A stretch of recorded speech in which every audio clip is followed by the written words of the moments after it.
I'm honored to be here today at the first season 1 of the IDP Vietnam Education Summit. I'm here to speak to you today about technology, how it's changing our lives, and particularly how it's changing the world of education and how you are choosing to study abroad. So I'm just going to share a few slides right now. Hold on 1 second. Brilliant. Okay, so as I said, I'm going to talk about technology today and how it's impacting international student placement. So what does that mean? That's quite a long title, but for you as students, how is technology making study abroad easier? What does it mean for me as a student? And just what's going on? There seems to be a lot of options, a lot of noise. What do I need to do? So what we're about today, as I said, my name's Neil. I'm Chief Digital Officer here at IDP Education. And I'll take you through a bit of a very quick journey through amazing change that's happening in education. We're going to cover economic models and education models and what's happening and what's changing. We're going to talk particularly about those changes and the future of work for you, looking to study, looking to your future career, what skills are important. And we're going to look at what customers want and how customers' needs are beginning to shape amazing new experiences across physical and digital. And finally, we're going to settle really on what some of the things IDP are doing, particularly in a space that we call omni-channel. So that's merging the physical and the digital together and the exciting things that are happening there. So that's the official agenda, 1, 2, 3, but you see the blobs will take you through, I think, pretty interesting journey over 30 minutes. So pay attention, we're going to go pretty quickly.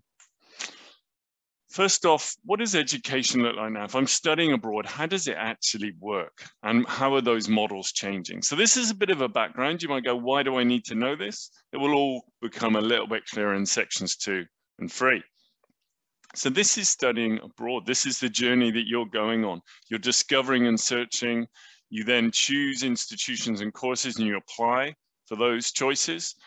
Hopefully you're accepted by one or more of those institutions and you then enroll and you prepare to go and you arrive. That's that journey. Can sometimes take over 2 years. And this is the very traditional model through this. So we have a student on one side, looking to apply to an institution. We call that a direct model, just directly apply to the institution. But also, and probably the majority of students will use what's called an education agent. That's what it's called in the sector. I prefer to use the title International Education Specialist. That's someone who's really helping you with the many decisions you need to make, which institutions are right for the career that you want to do, which courses are right, helping you with all the paperwork, whether it's for an application or for your visa, and really assisting you all the way through to arrival, preparing you for your new journey. And the economic model of this is pretty typical. So as you know, it's students will obviously pay fees to the university. An international education specialist, on the other hand, is free. You use that, it's free. But I've got a ticket there because it's what's called clipping the ticket. A percentage of those fees are paid to the international education agent, should they be used by the university. But it's free for students. Now, what does that look like in this new world? Lots of things are changing. So traditional agents I've got there at the top, but you see these orange boxes, lots of different things happening. We've got aggregators and ranking sites. We've got things moving down the journey. What does that look like? What does that mean? So I guess these ones I've highlighted here in blue are very much in your research journey. If you're looking to study for a course, as I said, you've got ranking sites. Perhaps you've got what we call peer-to-peer. That's you talking to other students at the university who are telling you what it's like. If you're in a high school, sometimes there are counseling platforms that help you with your journey. And there are marketplaces, which is bringing students and institutions together in real time. At the more lower down and more at the institution end, students might not see some of this quite so much, but there's huge transformation also happening there. So the process of applying, which very much used to be on paper, the process of enrolling and getting in the course and the management of that at university is being transformed. So these processes that sometimes took a long time are beginning to become automated. And there's a whole group of people providing services there. This changing actually the institution experience, which means it's changing your experience too. But actually, the economic models of this aren't particularly changing. All these providers, all these orange boxes providing different things are all essentially doing the same thing, which is a portion of those fees from the university are paid back to these providers of services. So interesting that lots of technology change and different models are changing, but the economic model is broadly remaining the same. These services remain free for the student by and large, which is good news. What's happening from a technology point of view, and here's beginning to get more interesting. I've shown some of the background. Why do I need to know this? Well, actually, if you're looking to do a career in technology, this is an interesting slide because it's showing you all the things that are changing and the technology that's being used to do this. So AI, natural language processing, blockchain, big data, data science. You would have heard many of these phrases being thrown around. That's exactly what's happening in what we call ed tech today. Okay, and these are really important skills. But if you're looking to do a career in technology, or even if you're looking to do a career in accounting or economics or any of these things, don't forget how important the soft skills are. And we'll come on to this. When I mean soft skills, I mean problem solving, negotiation, reasoning, critical thinking, resilience, very important over the last 2 years, leadership. These skills are eternal. And they're increasingly important in the new future of work, which I'll come on to. But if, just from my point of view, I run teams of programmers and developers, I'm not just looking for someone who can code in today's language. I'm looking for people who have these skills because they're eternal, they're long lasting. Okay. Anyway, back to what I was talking about. That's the technology view. That's what's changing things here. Now, many of these technologies have actually been around for a long time. Natural language processing, for example, it's actually something that's been around 15, 20 years. But what's changed is our ability to get our hands on these algorithms really easily. So cloud programming platforms like Amazon, Google, and others mean that I can have an AI engine written in minutes, in hours, because they facilitate all this. It's what's called the democratization of technology. Okay, it means everyone now, in the past, probably only a few people 20 years ago had real AI engines. Now anyone can do it with a small subscription to Amazon, for example. Okay, let me give you a really simple example of this. This is an example of democratization of technology. This is the Beatles in the 60s in a recording studio. Only the very expensive studios, cutting edge technology at that time. Only the best bands would have been able to have had a studio like this. It cost a huge amount of money, right? Nowadays, there are tools like GarageBand, which give you all that technology, even better than the technology that the Beatles had for next to nothing. And you can be recording songs with better technology, better amps, better filters in seconds. That's an example of how technology has become open to everyone. Everyone now can be a songwriter and a producer. Okay, so in summary then, what's happening? I talked about some of that ed tech that's going crazy right now. Lots of investment from people putting money into this area because they believe it's ripe for change. Okay, on top of that, we have a democratization of technology. So many people being able to leverage things they wouldn't have been able to leverage 20 years ago. And finally, what's really accelerated the change over the last few years is COVID. Obviously, the ability that many of our services that we used to do physically had to be digital over the last 2 years. And that's really created this incredibly exciting ed tech environment, and you're seeing lots of change. And new students and new parents are going to be the recipients of that amazing change. Okay, but we know, and again, this is a lesson to anyone, whether you're looking to do a career in technology or you're looking to do a career, an entrepreneur, set up your own business in the future, there is no point in doing anything at all unless it's solving a problem. Okay, so whether you can code really well, you could create a really nice application, unless it's solving some customer's problem, then it's no use. Same for setting up a business. You listen to your customers. What are your problems? Right, I've got a solution for that. And there was no bigger problem probably than COVID over the last 2 years. Huge problem for us to try and solve. But I think we would argue, and I believe it's very likely that the impact of COVID over the previous 2 years is far more than it will be in the next 2 years. So we can see we're slowly opening up, things are changing, we're beginning to get medical responses to it. The impact is going to be lessened over the next couple of years. We have a phrase in English, I don't know if there's an equivalent in Vietnamese, but it's called sifting through the ashes. And what that phrase is once you've had a fire, once you've had something happen, you sift through the ashes to see maybe there's a piece of gold or jewelry or metal that's remaining. What's the valuable things to take from the fire?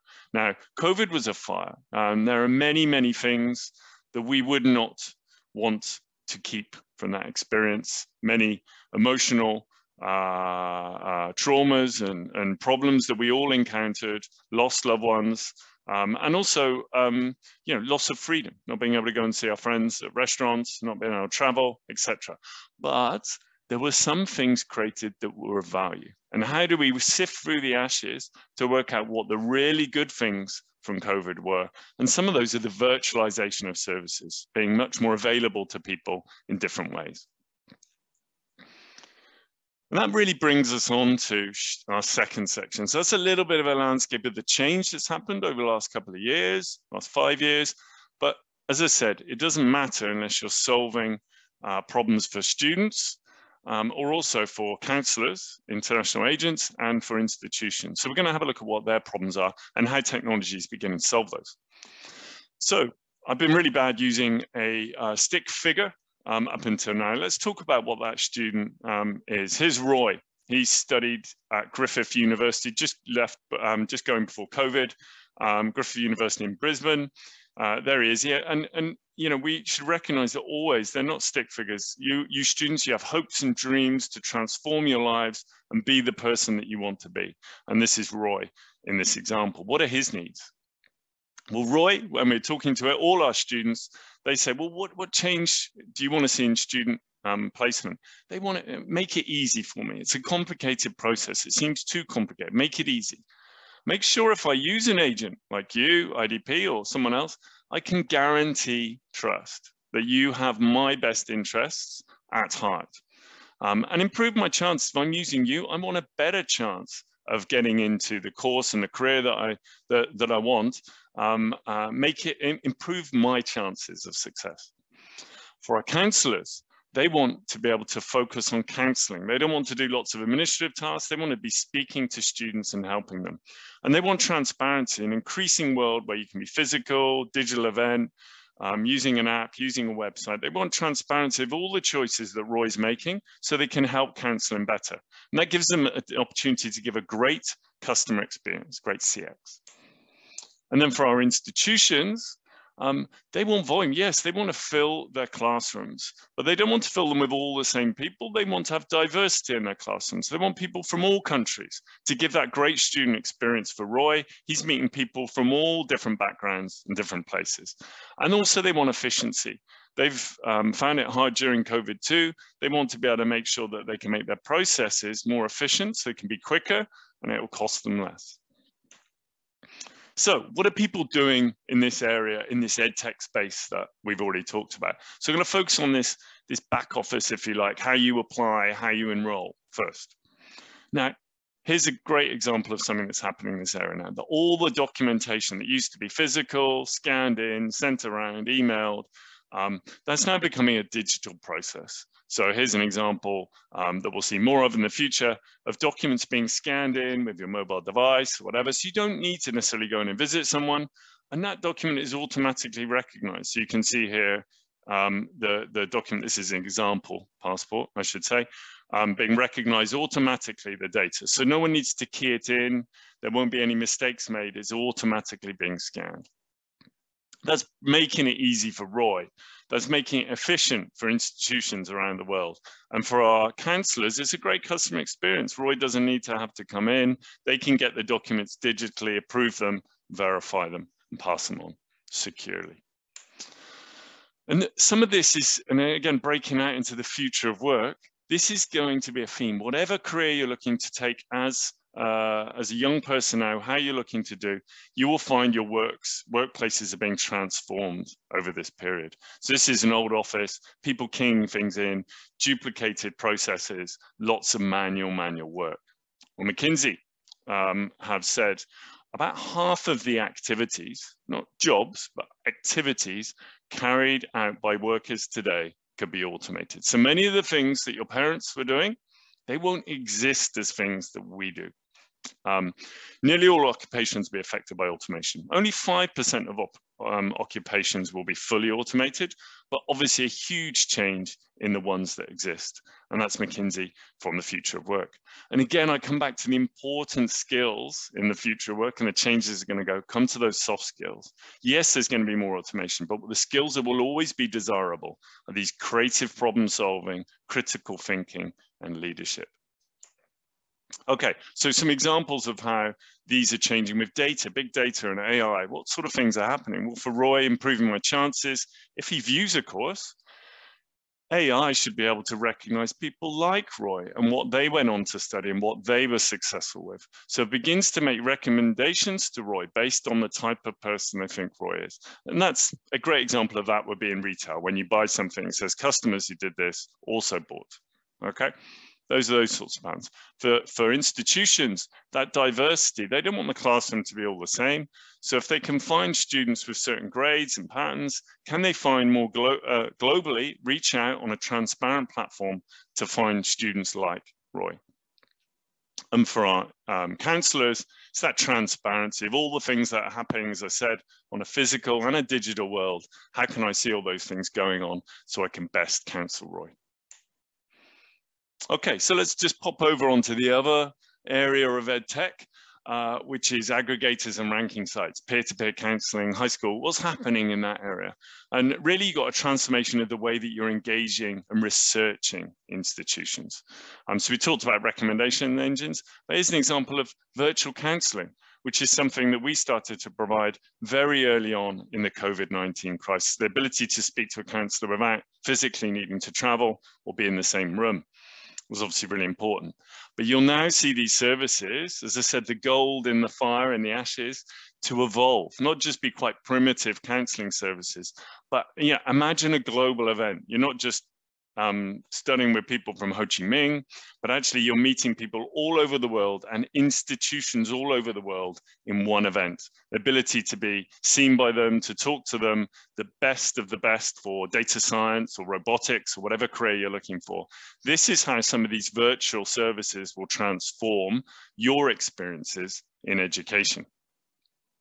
Being able to speak to a student is really important. You want to know, yeah, what the institution thinks, what counsellors think, but if someone's really there and they've used the facilities, they've gone to some of the halls and the places in the university, you can speak to a student to find out what it's really like. That's that peer-to-peer area, and that will evolve a lot over the next few years. So that's some of the areas that are changing. Hopefully you think that's quite exciting. I'm going to settle a little bit now and tell you a little bit about what IDP are doing. I'll start with that by talking about what's called omnichannel. So many of you probably won't be aware, but in the UK recently, Amazon, a purely digital company, has announced that it's going to be accelerating releasing physical supermarkets in the UK. So they're pushing out supermarkets all around the UK. That seems maybe strange for a digital company. At the same time, in English language testing, you will see many providers like IELTS and others provide online versions of their courses. So you can be able to do IELTS online, for example. However, also some English language providers are going back to providing paper-based learning, testing as well. Now that seems strange. Is that two very different strategies to the same problem? No, I don't believe so. And it's very similar to Amazon, is that we understand our customers are constantly moving between physical and digital platforms. They're not all on digital, they're not all on physical. So actually what you need to provide is an omni-channel experience. And that's why you will see providers increasingly be digital and physical. Okay, what does that mean? We've seen some examples of this. For example, we asked our students, do they want to study all their learning online? Actually, a very small amount, only 11% of students wanted to study their degrees fully online. And actually, increasingly, more and more people want to return to physical and the physical experiences and the cultural experiences that studying abroad can bring. For online and physical, in terms of counselling preference, in November, we asked our students, would you prefer virtual or physical counselling? 57% said in November that they would prefer virtual counselling, but actually that was down from previous, at the height of COVID, 75%, and I'm sure we'll see that also curtail. So you have to provide both services. A good service provider is physical and virtual, depending on what the customer wants. So the choice is not one or other, it's both. You can't be in one channel, mono channel as it's called. You can't also just be multi-channel. I'm physical and I'm digital, but they're not really joined up. Omni-channel is the fact that if you walk into an office, you can walk out with all that information on an app or a website in your account. Or if you've done something on an app and a website and account and you walk into an office for the first time, everybody knows your journey so far. That's omni-channel. And these are the experiences you'll see, and certainly ones across the whole world, but in education, that's where we believe IDP should be. So across that whole journey, there's trusted international education specialists, but not just physical, but also digital. Apologies, that's a very bad drawing of a mobile phone by me, but it's giving them, trying to give the impression that we are obviously physical and digital across this. So that's why we're continuing to expand our physical network, as well as offering virtual counselling and virtual services, virtual events to supplement that. So whatever you need, it's provided. And our real solution to this, I think for you as students, is what we call IDP Live and our Fast Lane service. So IDP Live is an app. You can download it today in Vietnam. And this will allow you to have a whole load of services that support your online journey. Whether you want to come in face-to-face, when you do, all this information will be back and stored in your app. So as you shortlist courses, you can go through your whole application journey and understand the status of your application through the app. And you can get real-time advice from students. So videos from students, videos from institutions answering your questions. It's seamlessly unified with our counselling services. So as I said, if you walk in and you have a counselling experience and you shortlist some universities, that's taken away for you to chat with your parents about on IDP Live app. As I said, anything you do and vice versa. If you've worked on the app, that will be revealed to counsellors when they speak to you so they can help you further with your research. And a special announcement today, first time we've said this to you in Vietnam. We will also be having a document upload service. So all those documents that you need to process for studying abroad, the ability for you to scan and upload those through the app, again, saving you a lot of time, building convenience and also accuracy in our system. Really exciting, and that will be coming in May this year. Making it easy, driving efficiency and a great customer experience. Okay, and the last thing I want to talk to you about is our new service, which is called Idp Fastlane. And this is revolutionary. What this is a series of academic requirements that institutions have put on our platform, telling us what they will accept for any course. And you as students just need to input your information and we will be able to match you to universities that you can get an offer from today. Really exciting, real-time convenience. This is IDP Fastlane. So how does it work? You enter your English grades, including your English language test scores. You see it there. As soon as you've done that, it takes about 5–10 minutes. IDP Live displays the courses that you can get into. So these courses are ones that institutions have said, if you have the grades that you say you have, we're willing to give you a real-time offer in principle. Okay, so in half an hour, you can begin to understand the institutions that you will be able to successfully get an offer from. That's in half an hour versus a process that used to take 2-3 months. Really exciting. Download that today.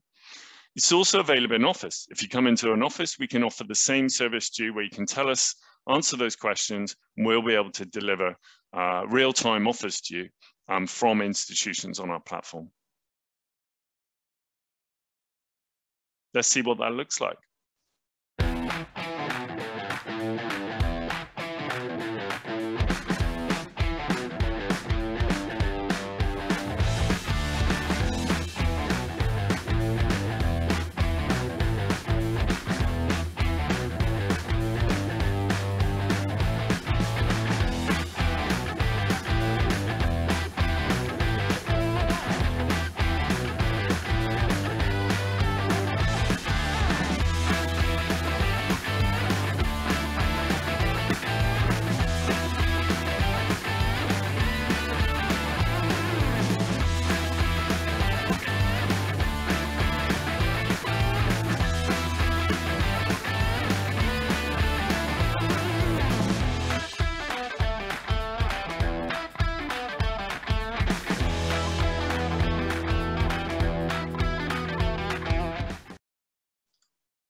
Well, that probably woke you up. That's pretty fast-moving music there, but that summarizes what IDP Live and our Fastlane service is about.